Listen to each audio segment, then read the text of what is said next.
many of the states do not allow for personal belief or religious exemptions, which effectively makes them mandatory. This pastor is obeying God's commands, and the state, I would argue, is trying to replace God. This is just another example of where the science shows that vaccinated individuals are significantly more likely to have health issues and die than those that are unvaccinated. If you don't stand up when they come for your neighbor, who's going to stand up when they come for you?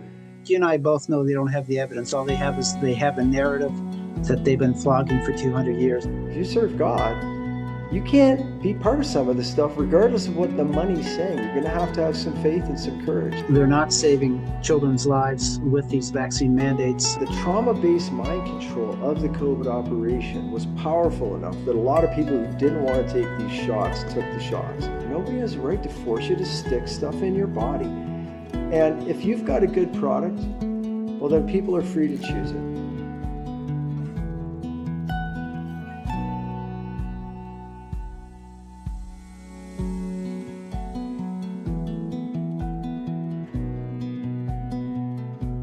Hello, friends. It's great to have you join us again. As you can see, I'm here with my wonderful friend, Ted Kuntz, and we're here to celebrate the wins of the week for the week ending October 25th, 2025. Ted, it's so good to see you. I'm looking forward to the list of wins. How are you doing? What's on your mind? I'm good. Well, you know what? There's a pretty interesting list of wins this week. It was a little slow going, and then, as you know, I provided 3 versions to you at the last minute because there was just wins that kept coming in. And a lot of them are international, which says there's a global shift happening here. There's a global waking up that is encouraging. So lots of good things to share. Oh, that's excellent. That's excellent. Yeah, there's been a lot going on. And, you know, Ted, before we jump in, I'd love to mention every week we're getting these excellent comments in the comment section. And actually, I should just make a show out of it. But I recommend folks, even if you haven't, go back to last week's and read the comments. It's uplifting. It's also enlightening. And you find out some different perspectives and different elements of things that we may not have seen. And anyways, but here's just a nice uplifting one that makes me motivated to do wins of the week. This one is from Dr. S. Perry, if I'm getting that right, who wrote, "Mark and Ted, I'm so grateful to you both and to your behind the scenes team for generating these weekly reports. The wins reinforce my gut sense of that which is honest and true, providing a welcome counterbalance to conversations and interactions with folk who see things very differently. Thank you for your ongoing commitment and service. You are well appreciated. Thank you very much, Dr. S. Perry, for your support and for following our show and even putting up with the rants." Mark, and I think she says something really important there for me too, is that this affirms what I believe to be true. Because we're inundated with deception and lies, and that's intentional. And we know it's not true, but we need somebody to speak truth to us. And I think that's how you and I serve many in the freedom movement, because they hear things and say, yeah, I'm not crazy after all, and we're making a difference. And I think that's important. Ted, I'm glad to be on the job with you. You know, we may not get everything always right, but we're not lying to you. And we're just trying to sort things out and report the facts. So speaking of important facts, Ted, one of the most important, for me, the legitimate birth of one of the important elements of a civilization on the north half of Turtle Island, which is the National Citizens Inquiry, sane Canadians' ability to get together and really analyze the truth in an organized fashion, sworn testimony, etc. And so the National Citizens Inquiry have been on a journey for, I think the past 3 or 4 inquiry hearing sessions have all been on the very important subject is children's safety in this region, once referred to as Canada. And so I understand that November 6th to 8th, we have the next set of hearings. Go Brandon, Manitoba. This is going to be in Brandon, Manitoba. So you folks out there in Manitoba, stronger together. This is a great chance to come out, and this is going to be wrapping up the series of hearings on the issues of our children's safe in Canada. And if you're showing up, folks, be prepared to hug some beautiful people and share some love, but also be prepared to shed some tears, because we've already exposed some major issues. Ted, what can people think or, or kind of anticipate moving towards the next NCI hearings in Brandon? Well, what I can tell you, Mark, is that we are inundated with people that want to testify. So we probably have in the neighborhood of 32 to 35 spots available for testimony, and we have over 50 applications of people who want to testify. So unfortunately, not everybody who wants to testify will be able to just because of time limitations. And there's some pretty provocative testimony that's going to be heard, I can tell you, particularly on the issues of child sex trafficking in this country, which, it's a topic that I don't know much about, and I keep praying that it's not true or it's not as bad as some people make it out to be. But I'm afraid that it's a pretty serious challenge in this country, and we've got a few witnesses, both at the expert level and people who have experienced it in their own lives, who will be testifying. So it needs to be exposed. We can't change, we can't fix what we don't acknowledge. And so I would say that that's going to be a critical piece of the testimony.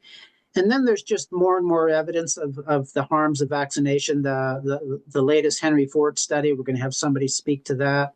The Pfizer papers that were put together by Dr. Naomi Wolf, we're trying to get somebody from her team to speak to that evidence. We're taking down a cultural narrative that most people have embraced innocently enough. And then, unfortunately, parents like me and others, particularly during the last 5 years, know that we're being lied to about vaccine safety, efficacy, and necessity. So that will be a theme that will come through again. We're also exposing, agencies like Child Protective Services and how they're failing to actually save children. They're actually putting children at risk. There will be some pretty hard hitting testimony at these hearings, and if people can't attend in person, we invite them to join us virtually. They'll be live streamed.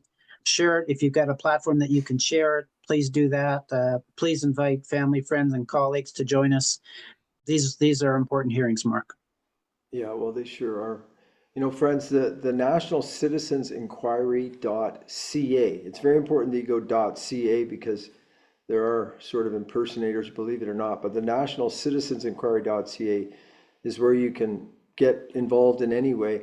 And Ted, even though there's already at this point more people wanting to testify or having something to testify than the spaces, I still encourage people, if you've got a story to tell, if you've got a story to tell about children's safety, if you have some expert insight that involves children's safety or the dangers they're facing in this country, if you're a teacher who is ready to blow the whistle on the sexualization and gender confusing of kids, anything like that, please go to nationalcitizensinquiry.ca and reach out to testify, because we need to bring the most important stories to the forefront.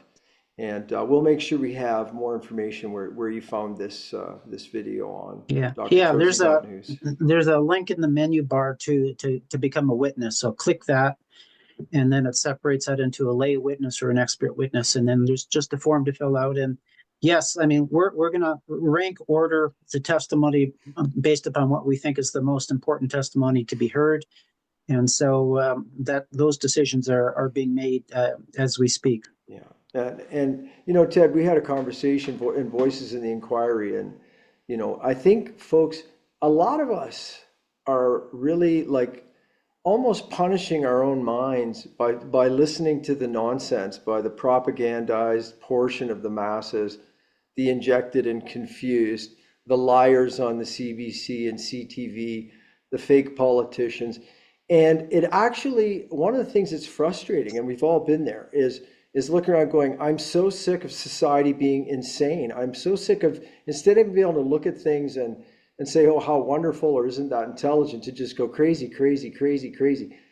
So give yourselves a break, folks. Just like I say, make sure you're involved in a freedom group where you live so you can have intelligent conversations that are forward thinking towards how we're going to survive, as opposed to just participating in the orgy of Sodom and Gomorrah that we see. Similarly, the National Citizens Inquiry is a place to experience organized sanity. So even when the subjects are tough, but knowing what's going on with children is key to protecting them. And folks, we have got to get the children through the war. So I highly recommend folks get behind the National Citizens Inquiry.ca, and And, that's and November 6th. and if I can just make a plug for Please do. donations, we need people's support in order to hold these hearings. They cost in the neighborhood of $35,000 to $40,000 when you factor in venue costs, flight costs, hotel accommodations, et cetera, et cetera, and just supporting our volunteers. That's what it takes to hold a hearing. You compare that to the millions of dollars government spend on their inquiries, and it's a bargain. And I think it's important for the health of this nation. So please support it. Yes, please do, folks. Well, Ted, we've got quite a good lineup of, people showing how it's done in the world and making some big wins for the good guys. Before we dive into them, folks, this video and this post is free to everyone, all the free subscribers. A little bonus of thanks to the paid subscribers is with the wins of the week, you get a list of all the wins, links to all of it, related material. So you get this very clickable, sourceable file. So grateful to our paid subscribers as well. But anyways, let's dive into the wins. You could be driving your car right now and you're ready for some uplifting news. So we're going to start in the political department, if I may. Ted mentioned that our first win today is a Health Freedom Coalition has petitioned President Trump to issue an executive order to withhold discretionary federal funds from any educational institution that denies religious exemptions to federally recommended vaccines. So this would ensure access to schools, daycare, and colleges for families of faith that don't want to kill their kids, if I may mention. A proposed draft was prepared by the organization called Guiding the Impact, and there's a link below for that. Ted, how do you feel about this move? And, would you like to encourage President Trump, whose friends at least follow the show, to support this? Well, my position, Mark, is that there should be no need for exemptions, period. A simple no thank you should be sufficient. But recognizing the reality of vaccine mandates, particularly in the United States, all 50 states have got recommended vaccines for kids to go to school. Many of the states do not allow for personal belief or religious exemptions, which effectively makes them mandatory. And, I think that's organized crime, if you ask me. So this is certainly a step in the right direction to provide some individual bodily sovereignty and support the right of parents to make medical decisions for their kids. So I'll accept it as a step in the right direction, but I'll celebrate when we recognize the fraudulent nature of all vaccines and they simply stop being on the market. So, Well, because reality does matter. yeah. Ted, I want to mention as well. I think this also highlights how federal funding can impact things. So, Mhm. here you have, for instance, President Trump hopefully putting forward this to say, hey, even for federally sanctioned vaccines, and that's a whole other issue, you can't ignore people if they have a religious exemption, or we're going to cut your funding. Now, the reason I think that funding issue is so important is I was in a meeting last year with some First Nations leaders. And, the question I had was, why are you guys going along with all this COVID nonsense? Like, why don't you warn the people against the vaccines? Why don't you, do things that would really make an impact?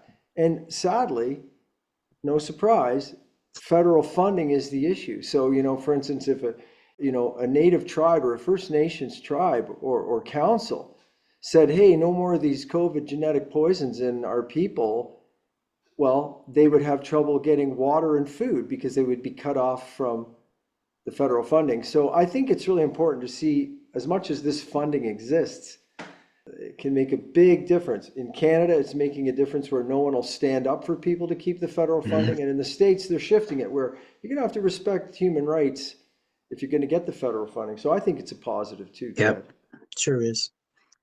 Mark, the next one is from Sayer G. So he received notice this week from YouTube to say that his channels, Sayer G and Green Med Info, have been, what's the word I'm looking for? That they've been restored. That's the word I'm looking for. And this is after 4 years of them being taken down. The letter from YouTube said, after taking another look, we can confirm that your channel does not violate our community standards. We're sorry for any frustration our mistake may have caused you. Pretty lame message. And Sayer G writes in his post, he said, "This was not content moderation. This was state-sponsored censorship. And they did it because we questioned official narrative, cited peer review research, and advocated for informed consent. That's why our federal lawsuit continues. We will seek full disclosure of all government platform communications about our content. Declaratory relief establishing this content violated the First Amendment. Compensatory damages for the harms inflicted, and structural reforms to prevent future abuses." And then Sayer G adds, "YouTube's reversal isn't the end of this story. It's just the opening." So he's going to hold him to account, as he should. So God bless him. Yeah, indeed. And on this issue, because it was 4 years ago, it was 2021. What was happening then? The population was being forcibly injected with the toxic fraud. And Sayer G was on that disinformation dozen, Yeah. who was alerting people, as were a lot of us. It really wasn't a dozen, it was thousands. But in any event, in those 4 years, Sayer G and the rest of us, we were able to save some lives. We were able to prevent some people from being poisoned. There's less AIDS developing on the planet because of that. But YouTube cut off millions of people from getting solid advice and helped lead sheep to slaughter. So I say somebody up the totem pole at YouTube, between them and their deep ops that manipulated him in these conversations that are going to be exposed, somebody's got to lose their rights, freedom, and property and be locked up. And I hope that's part of this. Well, and Sayer G, when he writes about this, if you go to his Substack, he says that it had a $450,000 impact on his business that he lost as a result of their censorship. And so that's part of the compensation he's looking for. And that's just one person, $450,000. Yeah. Well, that's a good start for sure. And God bless Sayer G for what you've been doing, you and your whole team. Well, here's something from the land down under, often Canada's twin in madness, but currently Canada seems to be winning first place over them for globalist abuse of the population, because here's a good thing that happened in Australia. President of Australian Parliament has banned the use of so-called gender-inclusive language in official communications of the legislative body. Walter Rosencrantz, the president of the National Council, announced that Parliament will go back to using the generic masculine form of words or the female and male form as a couple. Polls have shown that more than 80% of Germans reject the ideologic gendered language. Now this I love. Parliament is a place of democracy, not of linguistic experimentation, he stated. We are returning to a language that reflects the spirit of the Austrian Constitution, universally understandable, objective, and inclusive in the best sense of the word. And forgive me, friends, I started saying the land down under Australia. I meant Austria. Forgive me, Austria. Ted, so what are your thoughts on this development out of Austria? Finally, again, we're starting to have a return to sanity here. That they're getting rid of this nonsense language and banning the so-called gender inclusive language, going back to male and female. Yeah, but you're right. The best line in this message here is Parliament is a place of democracy, not linguistic experimentation. So good for them. Yeah, and Ted, that points out what this thing is. When people are coming at you and your kids telling you to start using new words and pronouns, they are carrying out a linguistic experimentation on you and your family. You want to be a guinea pig of psychology? So get grounded in reality, folks, like this good president of the Austrian Parliament's doing. Yeah, well done. And then in the UK, so thousands of protesters gathered in London this week to voice their opposition to the UK government's plan to introduce a mandatory digital ID. Protesters marched through central London carrying signs that read, "No to digital ID. If you accept digital ID today, you've accepted social credit tomorrow." And the last one was, "Once scanned, never free." The protest came in response to the Labour Prime Minister's announcement that the government planned to introduce mandatory digital ID called the Brit Card for everybody who wants to work in the UK. They want to introduce that by 2029. So we need to stand up against this, and it's good to see the folks in the UK doing that. Yeah, it sure is, Ted. I looked into this a bit, and when you look at, okay, what's the pro side? Like the people that are promoting that, what are they saying? Well, it's going to make life really simple, really organized. Everything will be secure. The government will be able to track everything. Whoa, wait a minute. Wait a minute. Oh, the government, the same government that poisoned the population, the same government that was still giving shots to kids when they knew it had 100 times the mortality in certain age groups. So, you know, I think the argument falls apart. And I looked at it a little further, Ted, and with this has had over 2.9 million petition signatures, Wow. right? And the public outrage has flipped the support for this Brit card. It was at 57%. Now it's 14%, as in Wow. the whole population saying no. And another thing I thought was strange about this, you find sort of left wing and right wing icons like Jerry Corbyn on one side and Nigel Farage on the other side actually are united in opposition to the Brit card. So God bless the Brits for holding the ground, because what they want to do to you, they want to do to everybody. Well, and Mark, one of the justifications for this Brit card is they say it's because of the mass immigration. So, you have to laugh as they create a problem, then they create what they perceive to be the solution, and that's how they take us down. So you have to look back and say, well, you guys created the problem in the first place. Why don't you just solve that problem? Yeah, exactly. And I got a feeling that like a boatload of people pulling up, jumping off to swing clubs at people, they're not going to make sure they have a brick card first. It's like gun laws in Canada. It's the guys you doing criminal acts; those aren't lawful guns. So going after the lawful people to control the unlawful people, it don't make no sense. Yeah. Well, here's that brings us into the legal department, and this one I love, because it brings up to me the issue of maxims of law. But let's jump into it first. The Democracy Fund is representing Pastor Jeffrey Spasocinik, and Spasocinik is fighting a criminal charge of causing a disturbance. He was arrested on July 19th while on a public sidewalk, peacefully sharing his Christian beliefs in Toronto. And police officers approached him and, after discussion, arrested and charged him.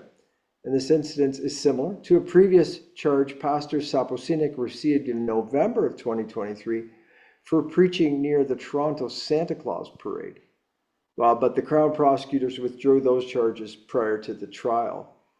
And Ted, I want to know your thoughts on this, but I just want to mention something, because this man is a pastor. And Jesus said in Mark 16 and 15, and many times through the Gospels, he said, this is one of the shortest ones, go into all the world and preach the gospel to all creation. So this pastor is obeying God's commands. And the state, I would argue, is trying to replace God. And as you know, you can't serve both, so we all have to choose. And I love the choices that the pastor has made. What are your thoughts, Ted? Well, to me, one is that the courts, the Crown has already withdrawn a previous charge, a similar charge, and now they're doing it again. And so you got to wonder. This is about punishment. This isn't about the rule of law. Uh, I also wonder. Word has it. I've seen videos of thousands of Muslims praying in the public streets of Toronto. And I'm willing to bet that every one of those people wasn't arrested and given a criminal charge of causing a disturbance. What's clear to me is that there's a takedown of Christianity in this country, and that's what we need to be aware of. And our police need to stop supporting this kind of tyranny. Yeah, I agree. And I'd like to, also to my Muslim and Buddhist friends, mention that this selective targeting of Christianity isn't really an indication that the state is on your side. It's really the state using everybody to create conflict and confusion. Right. And, if you don't stand up when they come for your neighbor, who's going to stand up when they come for you? And I personally respect everybody's right to share their belief and to follow their God, as long as they're following the golden rule, which means Satan worshipers aren't included in my list. But otherwise, great work, Pastor Spasocinik. I pray that God continues to use you to help others. Yeah. The next one is from down under. Australia's Northern Territory has become the first country to ban men claiming to be women from female prisons. And this happened after a woman was reportedly sexually assaulted by a male while she was incarcerated. The Northern Territory Chief Minister, Fia Fichinaro, announced the new policies on October the 13th, and she said there should be no men in women's prison, full stop. And this is the line I like. She said, if you're born a bloke, you go to a men's prison. At the end of the day, it's really about women's safety. It's about women's dignity. This is about people's fundamental right to be safe, and it doesn't need to be more complicated than that. And she's calling out the Labour government's decision to prioritize woke ideology over women's safety. So a little bit of sanity happening in Australia. Yeah, that's good to see. It's amazing that we even, have to back away from that cliff, Yeah. you know? Just imagine. I mean, sometimes men go to prison because they're rapists. In fact, a lot of men that will steal and hurt and kill, they'll rape too. And giving them the option, hey, say you're a woman, and off to women's prison you go. Even female prisoners deserve protection from that. They're not sent there to be raped and tortured. They're sent there to be rehabilitated, I would Well, hope. So. it's like sentencing a bank robber to stay in a bank, like uh, Uh, well, we all love some comedy. So speaking of comedy, Graham Lineham's an Irish comedian, and the charges against him, who he was arrested by 5 armed policemen on September 4th at the Heathrow Airport over tweets mocking transgenderism. Anyways, these charges were dropped on Monday. Not only that, but the London Metropolitan Police also announced that they will no longer be criminally investigating, quote, non-crime hate incidents. That's huge. The Crown Prosecution Service announced that after a careful review of the evidence, that they would not be pursuing charges against Lineham. The public backlash to Lineham's arrest appears to have provoked protests from the police as well, with many officers objecting to their being used as stormtroopers on the front lines of the culture war. A spokesperson for the Metropolitan Police on Monday affirmed that the force understands the concern around Lineham's arrest and noted that the police want a change in the policy. And here we quote, the commissioner has been clear he doesn't believe officers should be policing toxic culture war debates, with current laws and rules on inciting violence online leaving them in an impossible position. And meanwhile, they've stated that they plan to sue the Metropolitan Police Force for both wrongful arrest and violation of the comedian's free speech rights. Ted, to me, buried in there is something very huge. If the police in England are saying we're no longer going to police, what was the term? Non-crime hate incidents and yeah. policing toxic culture wars. This could be huge, Ted. What do you think? Well, and that really is the win in this. I mean, I'm delighted that this Irish comedian, that the charges have been dropped, but the fact that the London Metropolitan Police are announcing that they will no longer be criminally investigating non-crime hate incidents is really a significant move. And that should send reverberations throughout the UK and hopefully globally for police forces to say, we're not going to support this kind of insane silencing and censorship that governments like the UK and the Canadian government are trying to impose. I sure hope we've got police officers here in Canada that will, be in alignment with their counterparts in the UK and say, you know what, we don't want to be a part of this. So, Well, that's so true, Ted. I mean, we know we're just a few months away from Carnage Kearney potentially writing the bills that will create a complete and absolute police force, which we're almost there with the yeah, Helen Greaves case demonstrating that. So, and folks, the situation has been so extreme in the UK leading up to this hopeful correction that, we've seen incidences where the punishment for gang rape was really the punishment against people who express distaste and disgust with the gang right. raping online. I mean, imagine an old man saying, this is terrible. Why are they raping this girl? And he gets arrested instead of the rapist. So I'm glad to see this, bit of sanity returning to the UK. Yeah, yeah, good to see. And then the last one we have here under the legal category is our good friend Jeff Everly. He's the individual that during the summer when the Nova Scotia government decided that you couldn't walk in the woods, that he intentionally took a walk in the woods and was fined $28,000. Well, he's back in the news again because he was actually convicted during the Freedom Convoy What was he? Let me just see. He was convicted of mischief and obstructing police.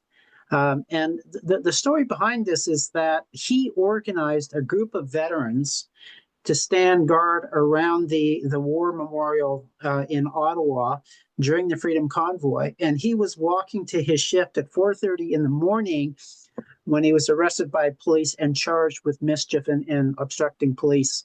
And he's appealing that decision with the support of the Justice Center for Constitutional Freedom. God bless them both. It just, Mark, this just says some more evidence that our police are not protecting our rights and freedoms. They are serving a political purpose, and Jeff Everly is helping to expose that once again. Yeah. It's interesting, Ted. Our police face really a very similar conflict and moral challenge that a lot of our nurses faced. When they're handed a syringe and said, you go down the hall and start sticking this stuff into people and tell them it's safe and effective vaccine.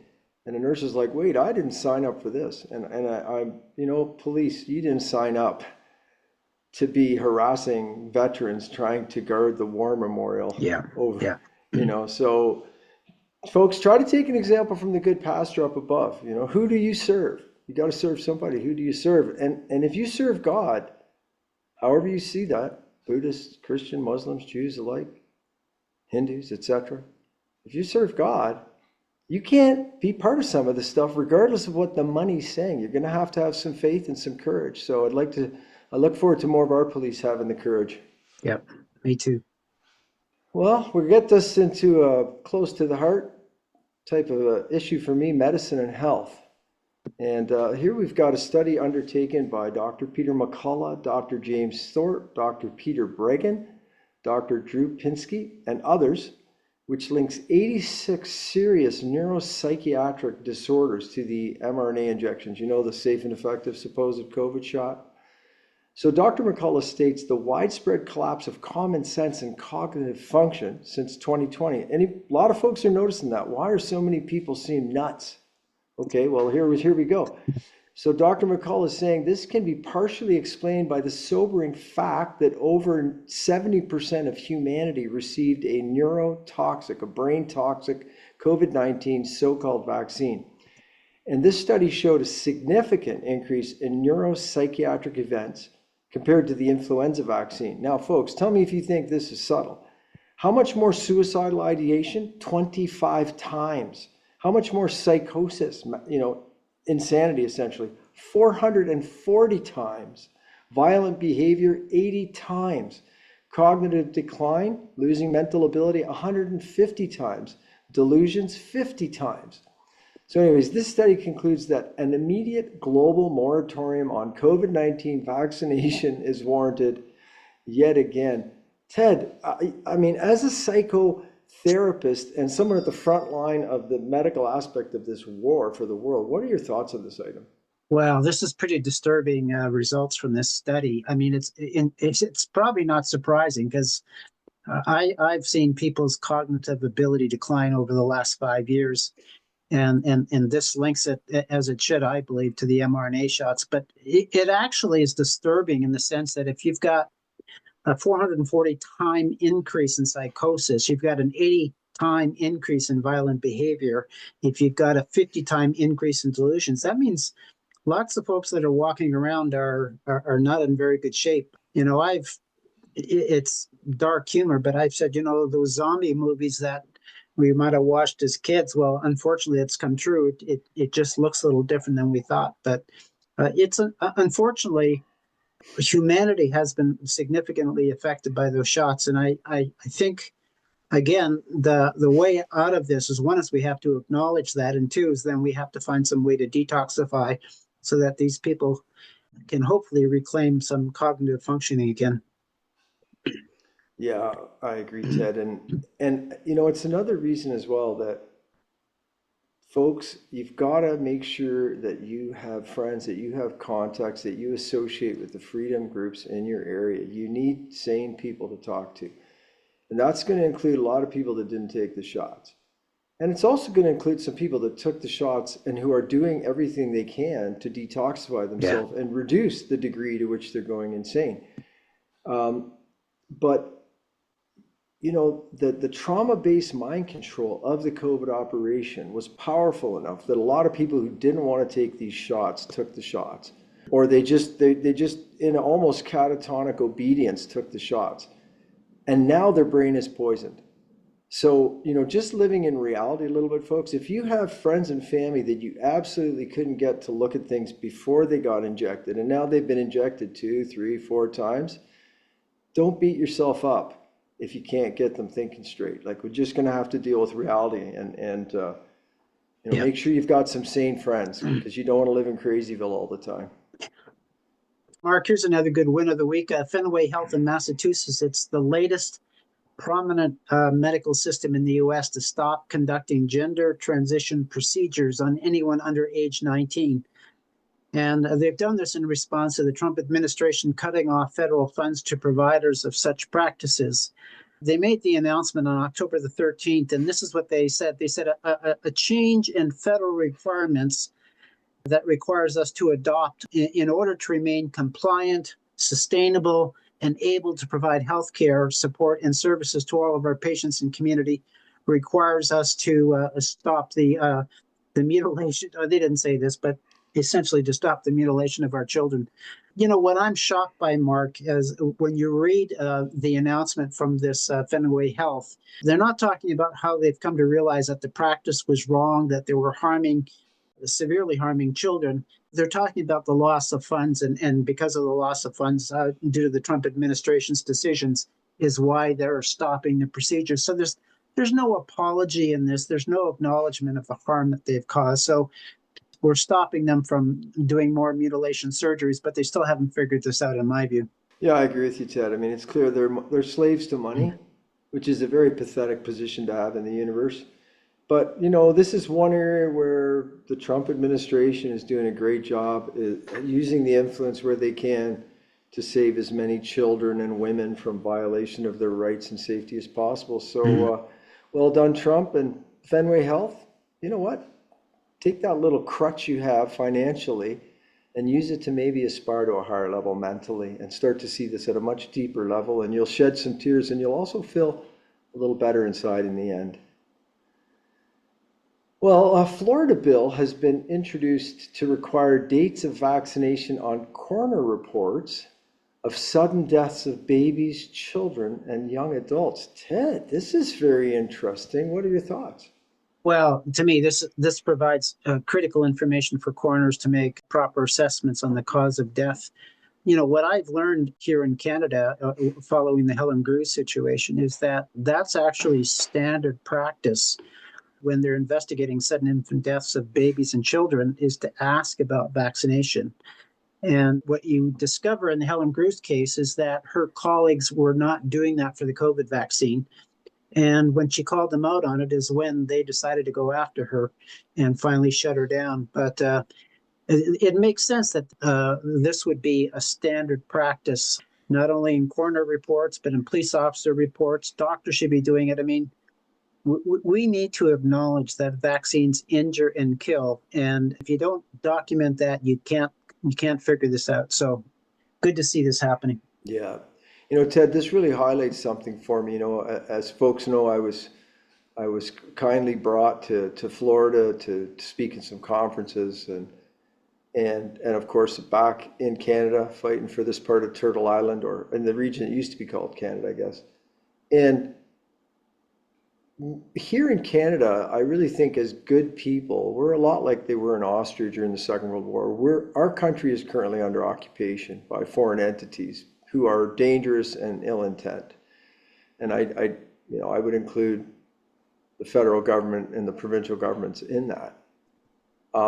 Whereas when I visited Florida, it was fascinating because I was still with the good guys. I'm with the good guys in Canada too, but I was behind a line where the good guys were in charge predominantly of the government and are doing the correct things. And, when you look at the contrast here, Florida's going, hey, when babies die, among the things we should know is their vaccination, recent vaccinations, because this is something that at least there's a rumor we should look at. I mean, it's just an important fact. Whereas here in Canada, there's such an intentional cover up where they literally fire a police officer and persecute her for just asking the question when 8 times more babies started dying in her Yep. region than normal right after the shot was rolled out.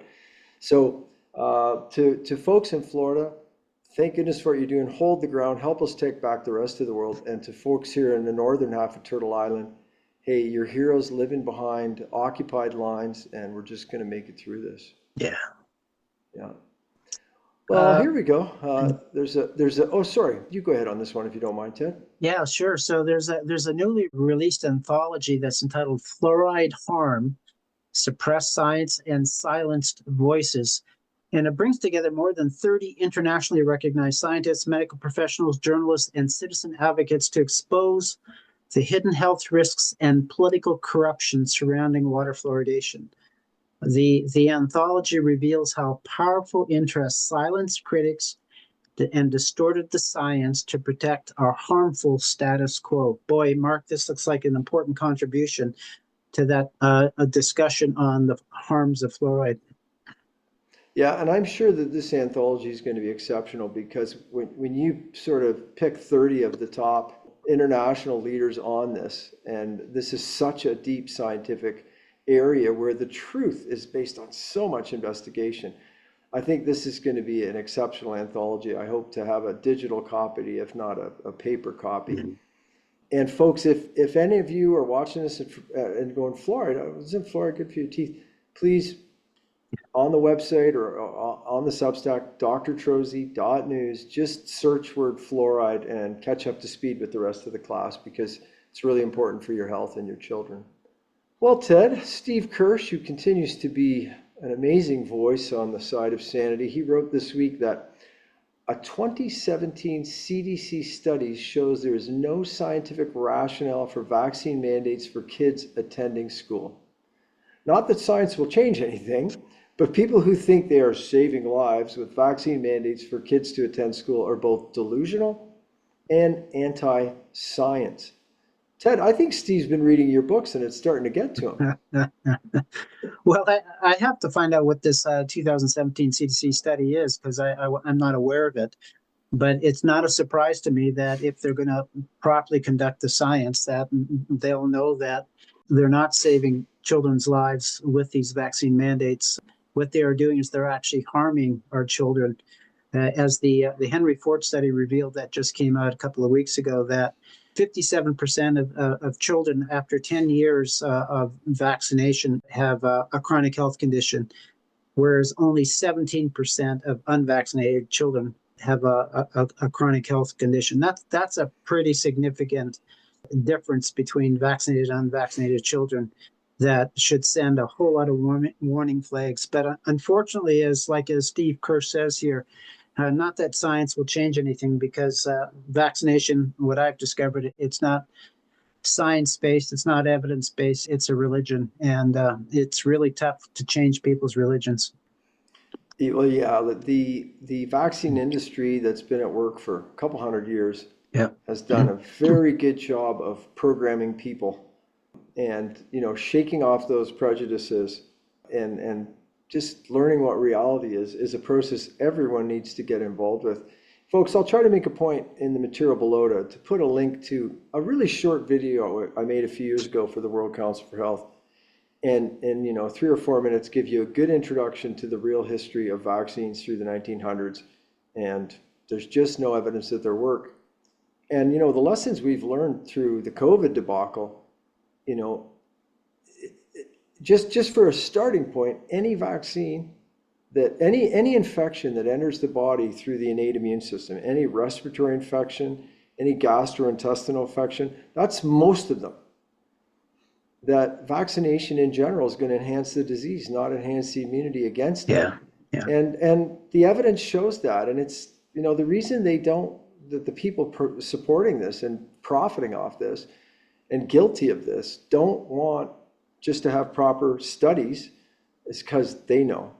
And now they know that we know that they know, and et cetera, et cetera. So, well said, Steve Skirch. I think science will change things. It's just taking time. Yeah. Well, there's a study that came out this week, Mark, that exactly supports what we just talked about here. So this is a population-based study that was published in the BMC Infectious Disease Journal, and it's challenging, the current rationale for the pneumococcal vaccine, the PCV vaccine. And, this is a vaccine that has been used for decades. It's promoted as being an essential tool to prevent bacterial pneumonia, meningitis, and sepsis. It's given to tens of millions of Americans every year. And what's interesting is this study that was conducted with 2,200,000 adults aged 50 and older in Spain.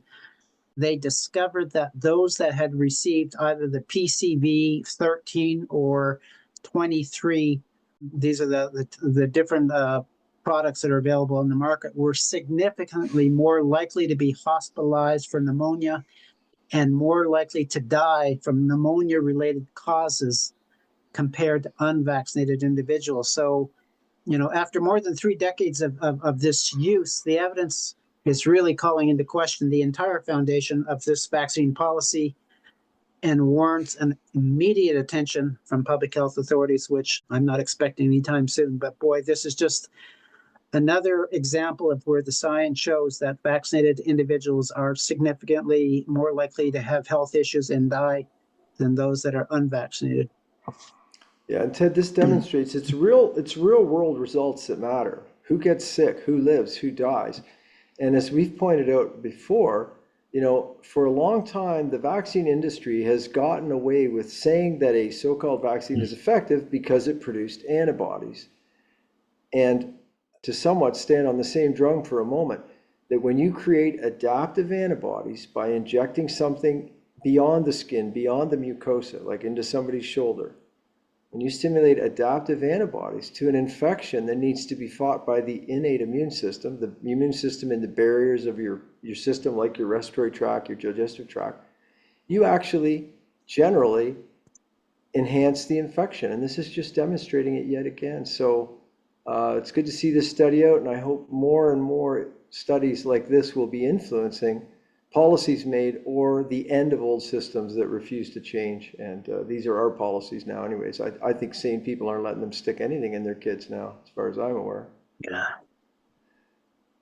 Well, here's something, Ted. The Associated Press reported this week that the Make America Healthy Again movement and allied organizations are supporting, check this out, a wave of anti-science bills in state legislature across the U.S. So this is the deep state squirming.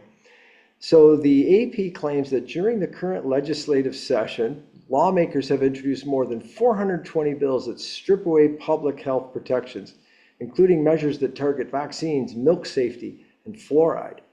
The bills, as in they want fluoride in the water, folks, that should tell you something. The bills stem from conspiracy-driven ideas, according to the AP. So in response to this, Sayerji stated, "True science is a process of continuous questioning, testing, and reevaluation, not an instrument of censorship or control. When laws seek to protect parental rights, bodily sovereignty, and informed consent, they are not rejecting science, they are demanding it." Leah Wilson, the executive director and co-founder of Stand for Health Freedom, said about this, "Calling legislation anti-science is an outdated tactic. We've entered an era where it's clear that there isn't one single government-approved body of science." Wilson said the AP is attempting to improperly influence parental decision-making. Patients and parents deserve well-informed, compassionate care, not emotional manipulation and crushing pressure to control something that they cannot control, and I would add, and hurt their children in the process. Ted, what do you think of these, I think, are they called the prostitute media of the Associated Press doing this work here? Well, Mark, you said it when you're in your opening sentence here, is that you said the Associated Press, the bad guys are starting to squirm. They realize that Make America Healthy Again is making an impact. They are using science to call out the medical practice of vaccine in particular, but also the ban on unpasteurized milk and also the push for the fluoridation of water. What we're seeing is that we're making a difference. And now these prostitutes are having to come in, But I have to laugh at that, their arguments that, these bills stem from conspiracy-driven ideas. It's like if that's the best you got, you don't got very much. If you've got evidence that suggests these bills are wrong-headed, provide the evidence. But Mark, you and I both know they don't have the evidence. All they have is they have a narrative that they've been flogging for 200 years, and it's time for that narrative to die. Yeah, they got that, and they got some big fat bank accounts from all the money they've made for big pharma doing these evil things to the world. And on the other side, there's really two issues here. I mean, yes, the science is an important issue. Like, honestly, I don't think doctors should be free to inject a poison in someone, even if the person wants it. I'll just be honest. I think that goes outside of the Hippocratic Oath. But the other side of this, even if you had shots that worked, but there's the issue of morality and freedom. Nobody has a right, as Florida Surgeon General Dr. Latipos stated, like there's a moral issue here. Nobody has a right to force you to stick stuff in your body. And if you've got a good product, well, then people are free to choose it. And so the Associated Press, I mean, they continue to tell us who they are, and it's a pretty disgusting thing to be. I'm glad we're not with them. Yeah. Well, Ted, you got something cool from the citizen action world. Please tell me about this. Well, yeah, this is an email that I received about a week ago. And this is what it said. It said, I have been playing voluntarily weekly at a retirement home for seniors for the last 2 years. I'm very popular, and I have a large audience every Tuesday at 6:00 p.m. The residents are like my family, and I take pleasure in shining a bit of light into their dreary existence. Now management insists that as a volunteer, I need to be double vaxxed, which of course is not going to happen. All residents are forced to take booster shots, and I'm sad to see some of them suffering from the side effects. I am looking for a short, professionally written article that outlines the senseless and nefarious intent behind the scandemic that management must follow, in hopes that management may maybe understand my point of view on the subject and allow me to continue my service. So that's the email I got. So I pulled together about a 2-page document for him to share with the management of the retirement home. And I talked about, the legal right to informed consent and medical choice. I talked about how the COVID injections actually have a negative efficacy and increase the risk of respiratory illness and death. And then yesterday, I got an email back saying that this individual had a meeting with the folks at the retirement home, and he presented the information. And they said to him at the end of the meeting, they said he is welcome to continue to volunteer and no vax is required. And so he said that he's allowed to continue with the status quo, and he was quite delighted. So just another example of how we're making a difference. Well, Ted, this sort of, to me, there's two things that this highlights. One is that it would appear that the old world government agents are no longer in the retirement home offices holding the proverbial guns to their heads like they did during 2021 when they started this injection. Now, I imagine they'd have a lot more trouble protecting the residents that their duty is to protect against the shots. But anyways, at least they're not being as Nazism about this as before. And the other thing, Ted, because I imagine this good fellow, this musician who goes and entertains the people in this retirement home, the reason he didn't take the shots is he's probably pretty well informed on the science, because everybody that didn't take the shots were the ones that studied the science and was able to survive without being injected. So he also knows about some of the concerns about shedding and everything. And so that's, the interesting thing is he's showing courage and love to say, even though these people keep getting boosted with this stuff and they're shedding a variety of toxin that's probably hurting his health a little bit. I mean, it's not like he took the shots, but I'm sure if we did blood tests, we'd see some increased levels of antibodies to the spike protein and probably see a little bit of decreased function of his red blood cells and things like that. So, in reality, that's the biological sacrifice he's making to love these people, is going in there as a guy who's not making his own spike protein, being exposed to theirs. And again, I'm glad to see that the gun is no longer against the head of the administration there, so they can, yeah, okay, you're right, no, you don't have to poison yourself to come here and be nice to the old Yeah. people. So well Nice done. to, yeah. Thanks for helping him, Ted. I mean, you're such a busy guy, and yet you find time for these one-on-one helps that are making big changes for people. Well, we have to. You know that. True that. Does keep us busy. Well, that brings us to truth bombs, people telling it like it is. And so here's a little bit of a bomb among liars.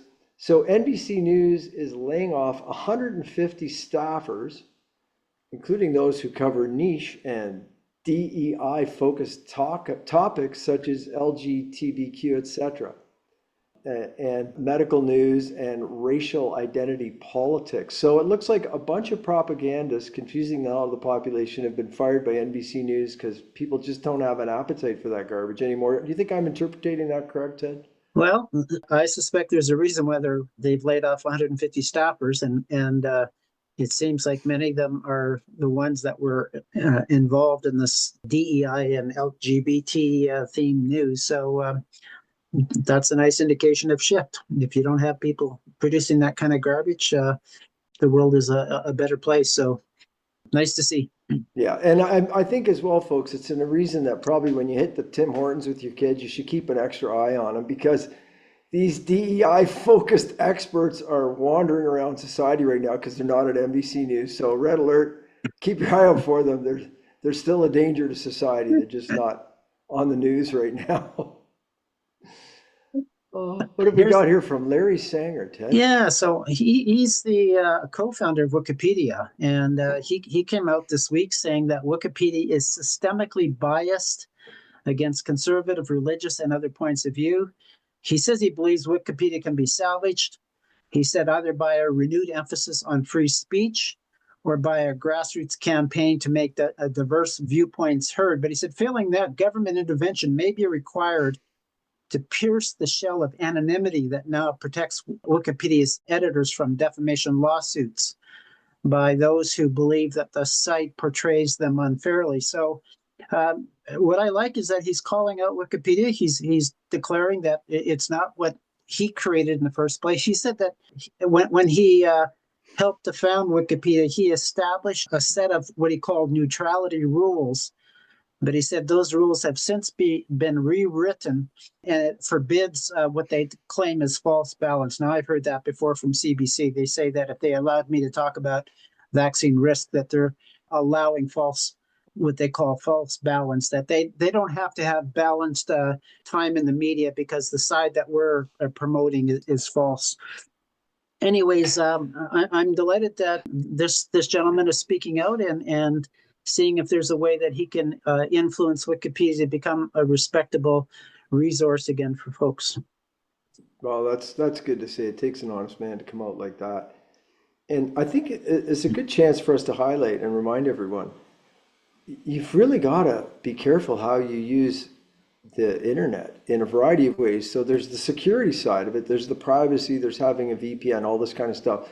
But there's a side of it of having your brain steered with false information. Yeah. And Wikipedia is an amazing source of completely, take for instance, if you've been following our work for the last 4 years, you're very aware of the World Council for Health and the amazing work and the ethical work that the World Council for Health is and has and continues to do. Have a look on Wikipedia, and it's just so obvious how this is a pseudoscience, anti-vax, Yeah. And along with Wikipedia, Google. Say goodbye to Google. People still say, oh, I'm going to Google it. No, don't Google it. Use some other search engine. Use Above Phone if you're really set up nice, or Yandex, or, and, we're discovering even in the AI, now people have AI. Well, it's real easy. Tell me the answer to this. Well, I've seen some improvements in ChatGPT of late, but it's still not good. Yeah. And none of them are good. They're all biased. But folks, if you haven't looked at Grok, Grok, try utilizing Grok a little bit and even compare the differences you'll get in responses. And the other thing you have to remember, folks, is you've got to ask the right question or you're going to get steered. So bye-bye Wikipedia, bye-bye Google, ChatGPT, be very cautious, and even Grok, be cautious. But this is such an important area to protect your mind. Yeah. Well, this brings us to one of the great heroes of Canada's truckers and freedom. So the following comment was posted on an article on the Tamara Lich sentencing. And the comment was this: those who lead today's society, for the most part, heroes and villains, have swapped places. Anybody who spoke up early on against obvious falsehoods did so because our leaders refused to do so. Not just in governance, but also every institution and corporate entity. The pandemic enablers adopted the same playbook of parroting the top-down lies. I believe the reasons to be a combination of cowardice and greed. Just play along to get along. The legal systems of the entire West have broken down because it played along as well and refused to hear cases trying to stop the deadly vaccine rollouts. I did not list deception as a reason because I know it not to be the case for the vast majority who parroted the falsehoods. Well, there we go. Tamara Lich, yeah, there's your hero, and she's supposedly the criminal, and then the criminals who murdered and assaulted the population are supposed to be the heroes. Yeah. I see Trudeau posting things. Oh, what wonderful things we've done, the joy and all, how we've lifted Canada.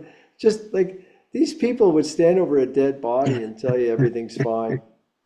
I like that line about how the heroes and villains has swapped places. I meant to share a story with you, Mark. I had a long conversation with Rocco Galati yesterday, and the good news is that the three legal cases that he's still involved with are going forward, whereas almost every other case has broken down somewhere along the way. So he's in spite of the bad media that he gets from people, even within the freedom movement, his cases are going forward. But he told me that he was in court this past week, Mark, and the judge that was assigned to the case is somebody that he went to law school with, so has known this individual for 40 years. And he said, Ted, I didn't hold back. He said, I just called him out on the stand. And I said, you have, in a number of cases, relied upon judicial notice to prevent the bringing forward of evidence, and you're destroying the legal system by doing so.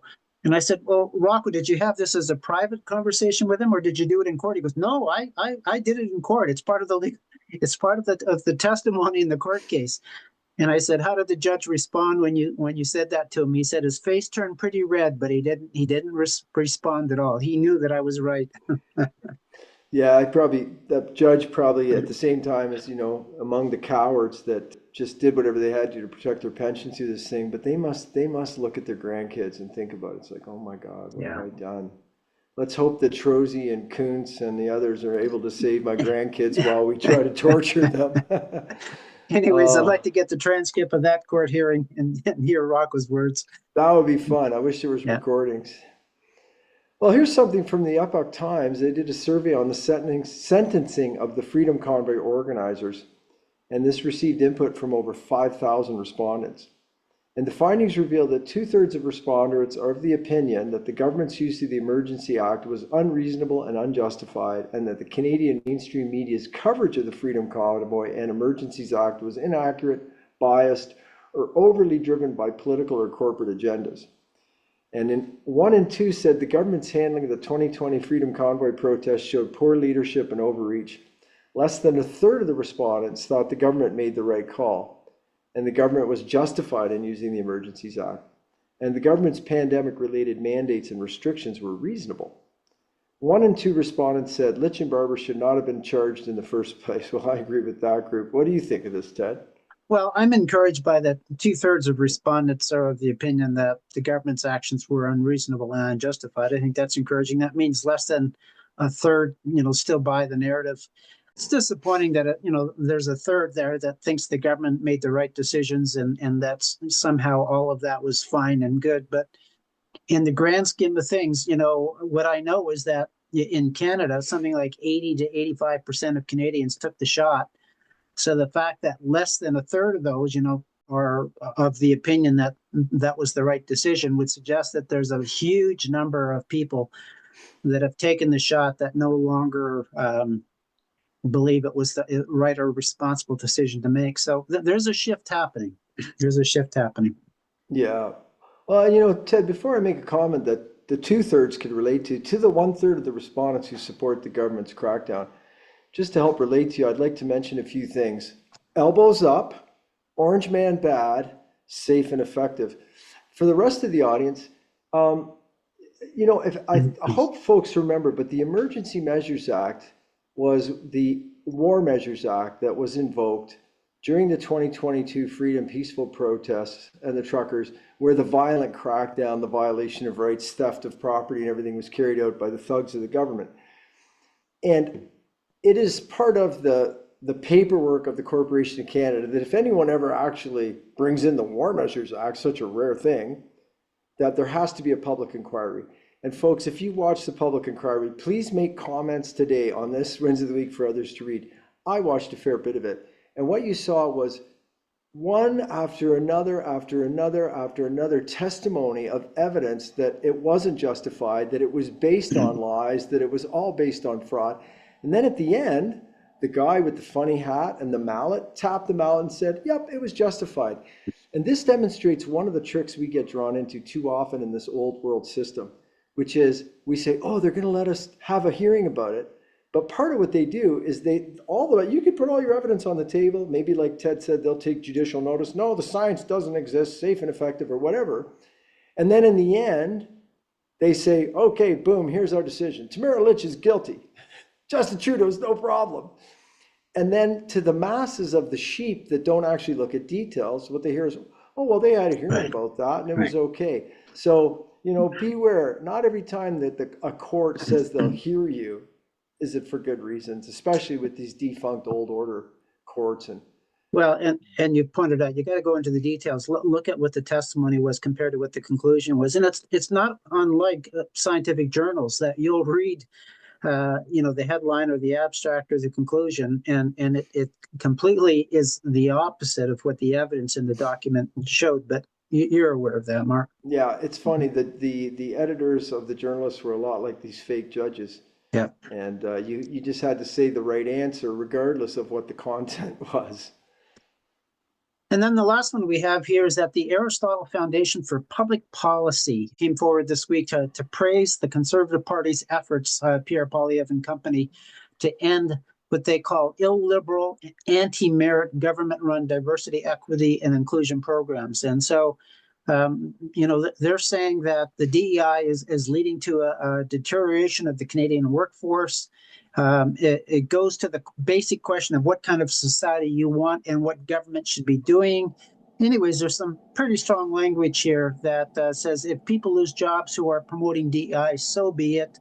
There are better ways to earn a living than by discriminating against people based on their unchangeable characteristics. So anyways, nice support for standing up to this DEI nonsense that's happening in Canada.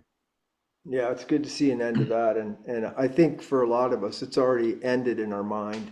And that's where it starts. Yeah. And yeah, don't let them grab your kid and twist their head up.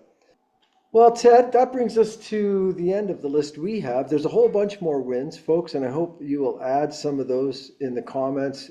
Plus, we love it when you add comments about the wins that we wouldn't hear of because it happened in your neighborhood or it happened in your family. And I want to mention, I was very excited. One of the great contributors to the comment section is Roland Marie Ross. And so a lot of you probably have read a lot of her comments, which can be very encouraging, but also sometimes bring some whole other facts and details into the conversation. So I was really happy because last year we kicked off the end of Wins of the Week with some rock and roll, and that was the great Canadian band Rush. And I was very grateful to find out from Roland Marie that you are also a Rush fan.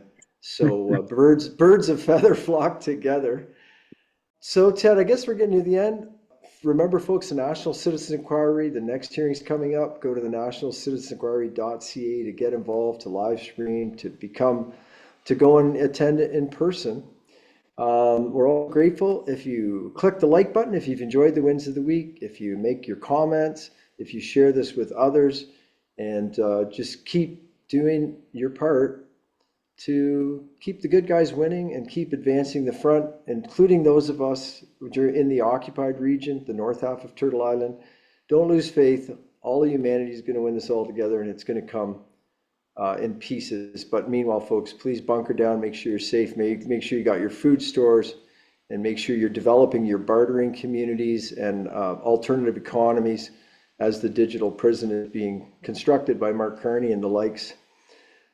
Ted, before we go, I'm just going to say that today we're gonna make a shift in our closing music. Last week we went right into rock and roll, so I think today we're going to dip back into the centuries and pick out one of the greatest symphonic pieces of all time, and maybe folks in the comment section can tell us who it was. Ted, I'd be so grateful if you finish out with some words of wisdom and love for the audience. Mark, again, I look at what's happening around the world. I look at there's a revolution happening. And I would say an evolution that humanity is, I've said that we're growing up, we're waking up, we're maturing, we're becoming adults, we're taking more responsibility. And that might be the absolute gift of this whole COVID experience is that it has transformed humanity from being in some ways participants or sitting in the bleachers and watching to actually engaged and participating in the governance of their country and taking responsibility for the rights and freedoms that are ours. So this is an interesting time, and I think we ought to celebrate it. And we all need to do our part, though. Amen to that. Folks, please take great care of your health. Watch over those kids and keep up the fight. We're going to leave our grandkids a world they could be free and proud of.